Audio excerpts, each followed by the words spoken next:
Okay, today we're going to do a review of the Rikon 14-inch bandsaw. It is the 10-326 model. We're going to talk about some differences between this and the Rikon 14-inch 10-324 and why you might want to upgrade to the 326. Okay, so first off,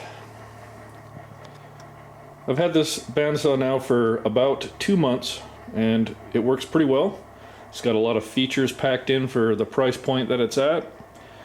The biggest difference between this and the 10-4 model, let's start in the back, is the motor on this one is a 1.75 horsepower motor. On the 10-4 it is only 1.5. That extra little bit of horsepower does make a difference.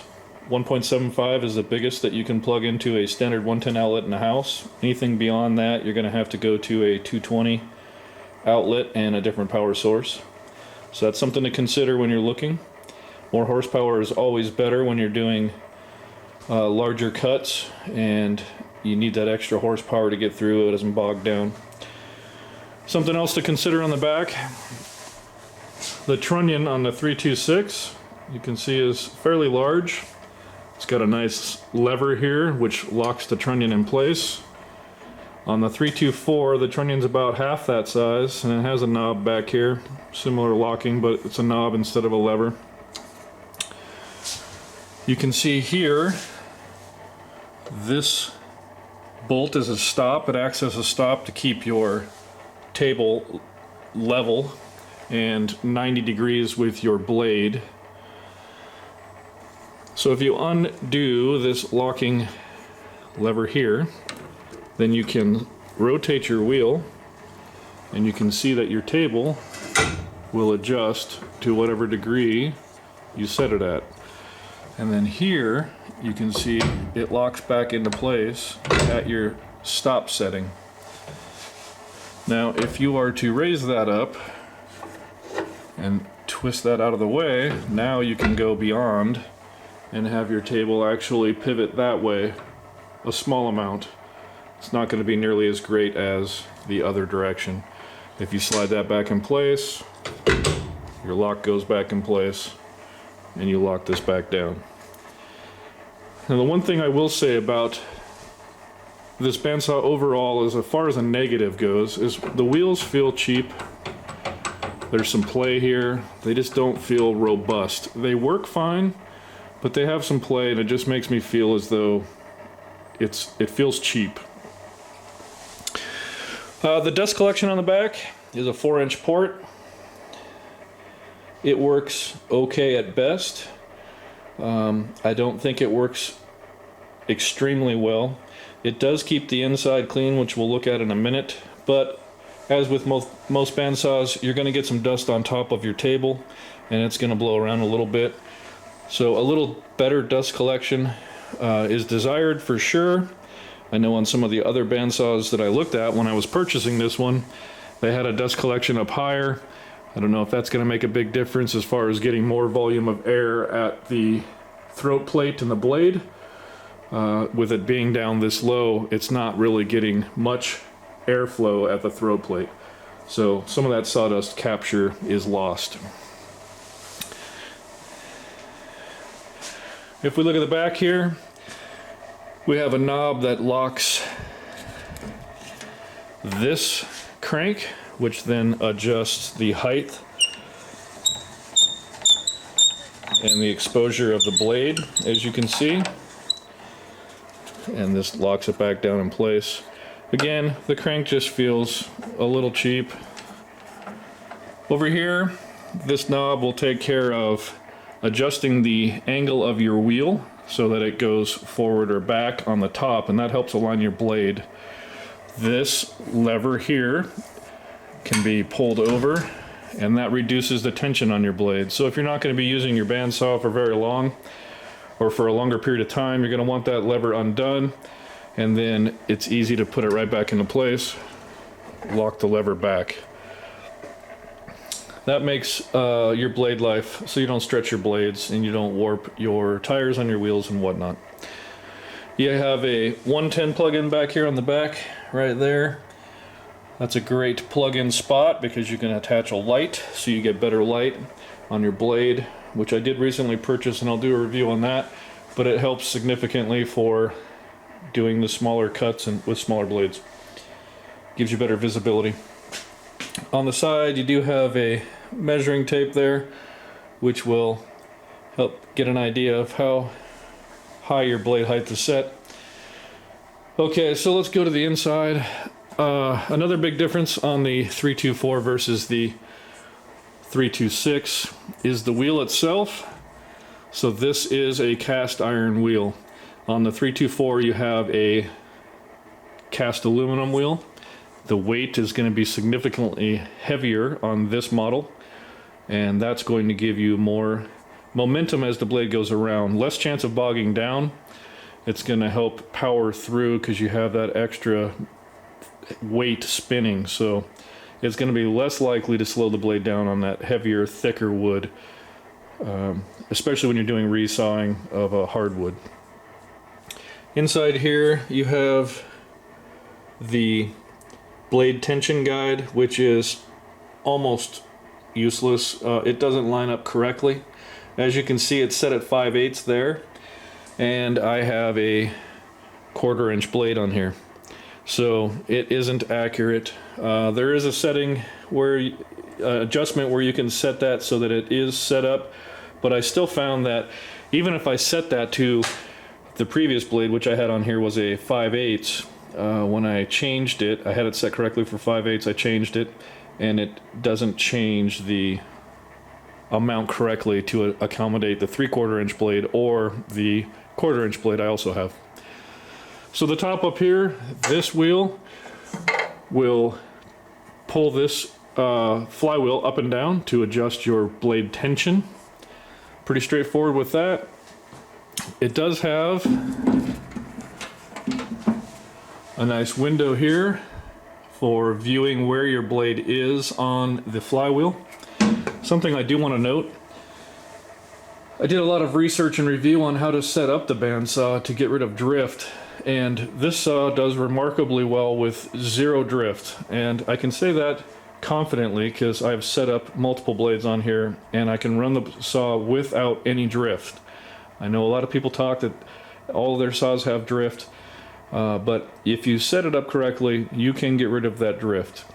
What I did find that I didn't like is with a 1/4 inch blade, or I'm sure any smaller blade, you can't set the blade up to run the best way that I found it to be. I have to run the blade either forward of center or backwards of center because it does pull it one way or the other. Ultimately, when I set up a wider blade, the 5/8 or the 3/4, I run it with the teeth just forward of center of the blade, and I mean I get 0 drift. It works phenomenally. So that is one thing I don't like, and I believe that has to do with coplanar of the 2 wheels. Some people are going to argue that the wheels need to be coplanar. The factory sets them up and they are not coplanar, and the reason for that is alignment. You can adjust just the top wheel very quickly and the bottom wheel will keep it centered. I imagine there's science behind that and a lot of testing and research done in the factory when they assemble these and build them and plan them out, so I opted to leave the bottom wheel set as it was and found a way to make this work, and it works well, just not exactly where I normally place the blade on a larger width blade. But there is a window there. There's a window here so you can see your tension, but again, I'm not a big fan of the tension. It has a magnetic on and off switch, which works very well. No complaints there. One of the other big differences between the 1024 and the 10326 is table size. This table is deeper and a little bit wider, so you have more surface area to work with. This rail here for your fence on the 324 only extends about halfway, about to here. So if you want to do something on the opposite side of the bandsaw, you'll have to remove the rail and move it over. There are spots so you can do that, but it is a lot of work. So this one is better in the sense that it goes all the way beyond the table and gives you extra room. Okay, so the fence on the 324 and 326, the actual fence itself is identical. It is a extruded piece of aluminum. It is 6 inches tall in the vertical position. On the 326, if you loosen your locking knob, and you can loosen up your side knob here, and that allows you to slide your fence off. And if you look at your fence, you have this channel here, which is where it slides in the vertical position, and you have this channel here for the horizontal position. So the fence itself can be realigned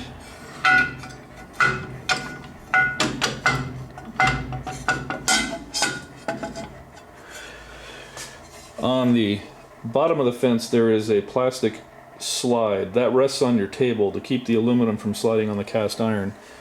So if you want to put this into the horizontal position, when you put this back on and get everything lined back up, now you can use your fence in a horizontal position.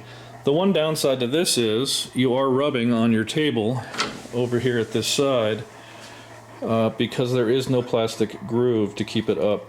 So that's one thing to consider. Without this plastic piece, as I mentioned on the back side here, you'd have to relocate that or put something else on there to keep that from sliding on the cast iron. I don't use the fence in this position very often. More often than not, I am using it in the vertical position, and so I rarely have to deal with that. But as you can see, adjusting it is quite simple on this model, and then you can lock it back into place. Now this top knob up here allows you to compensate for drift if you have drift.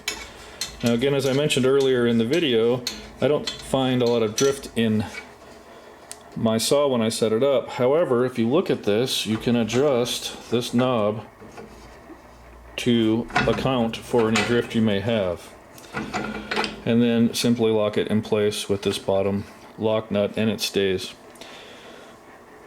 This lever here just locks the fence in place so it doesn't move side to side. Pretty straightforward with that. Now the big difference with this one and the 324 is, in order to move this fence from the vertical to the horizontal position, rather than just having the knob on the bottom, there are 2 bolts, and you have to undo those bolts in order to get the fence removed from the actual mounting guide. So it's a little more cumbersome. The guide itself is different. It's not blue, and it's smaller, a little lighter, a little less build. Moving on to the guide bearings. That's the other big thing, is most of everything on this saw is toolless. As you can see here, instead of the common Allen wrench bolt that you have thumb screws. You just simply undo those. These are spring loaded. They'll pop out and be fully extended, and then you just squeeze them in and lock it down, and you can get those set up very quickly. And that's the same with the thrust bearing on the back. As you can see here, it has the exact same setup so that you can get that aligned the way you like to run it on your saw. This knob here will loosen the carriage and allow the entire guide bushing assembly to slide back and forth on this bar in order to account for different blades widths. Ideally, you want your bearing to run just behind the kerf or the gullet of the teeth on the blade, and so with a wider blade you're going to have to adjust this forward or back to accommodate that. On the bottom of, one thing I did find I did not like is down here on the bottom, which is going to be difficult to see without lighting, but the setup for the thrust bearings is the same. It's got the finger screws and they're spring loaded. I did find, however, with the smaller blade width, that it's difficult to get your bottom thrust bearing to ride exactly where I like it to be on the blade, and that has to do with the blade running so far forward on my wheel, as I mentioned previously. As you can see here, it rides forward of center. When you try to slide this thrust bearing forward, it actually hits the block and doesn't come all the way forward as far as I would like it to be. I'm still not getting drift with the shorter blade and without that, with the setup, but ideally, that's a manufacturing concern that they should probably address and make sure there's clearance for that carriage to slide all the way forward and back the full length without coming into contact with anything else. As you can see inside here, again we have the cast iron wheel. You can see the dust port. You can see the cleanliness inside here. So the dust port does keep the inside of the compartment clean. As I mentioned, it does work well in that aspect. It just doesn't provide any suction whatsoever at the throat plate and the blade.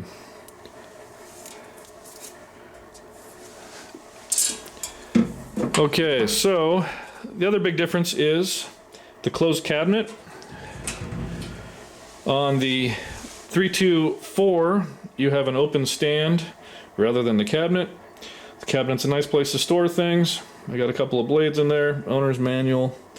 So it's not a huge deal breaker. It doesn't really affect the way the saw works, but it is something to consider. One more thing, when you open the door and you have the attached mobility base, the door actually hits the wheel, as you can see there. And so that prevents the door from opening fully. It's not a huge deal breaker for me. It is awkward, and it would be nice if they designed that to open correctly all the way. Latch is shut pretty good. As you saw, there was some sawdust that got in there. That's just from dust falling down off the table, cleaning and whatnot. It falls through the gap here. Not a huge deal. The mobility base, as I mentioned, is an add-on. You can see they got a wheel on both sides of the bottom of the machine there. And then in the front, you have a trailer hitch of sorts, you can see there. And the way that that works is you take this gadget and you line it up with that hole, and then you just simply pull back. It tilts the front of the machine up, and then you can push the machine and set it back down, pull this back out. Now what I have found is it does work. It allows you to move the machine around the shop very easily, but it feels a little unstable, a little wobbly with only 3 points of contact on the ground, and in honesty, it feels a little bit cheap. This little tongue here just has the hole with that little nub sticking up. It seems to be doing fine. I've moved it around several times, moved it when I purchased it, but a little better design there I think would go a long ways. So as I mentioned, I do have the 1/4 inch blade on there now. I was doing some bandsaw boxes. I needed something that would cut a little bit tighter of a radius than what came on it stock. This is the original OEM blade. It is a 5/8 blade, a little less teeth per inch on it. It does a great job at doing a little bit of everything. I did some resawing with it. It worked well. It will cut corners and radiuses, but it's just not as tight as a smaller blade. I thought it worked exceptionally well for the quality of it. I did mention that the weld point on this blade did make a little bit of a ticking noise as it went around the machine, just due to it not being filed and smoothed as well as some of your more high-end blades. It didn't interfere with the overall functions of the machine. It was just an annoying noise. The blade is great overall. Okay, well, let's start it up and get a listen. So it runs really smooth. It's not very loud, as you can hear. It has a very slight vibration, but nothing that would be inhibiting your work or causing any kind of an issue. issue.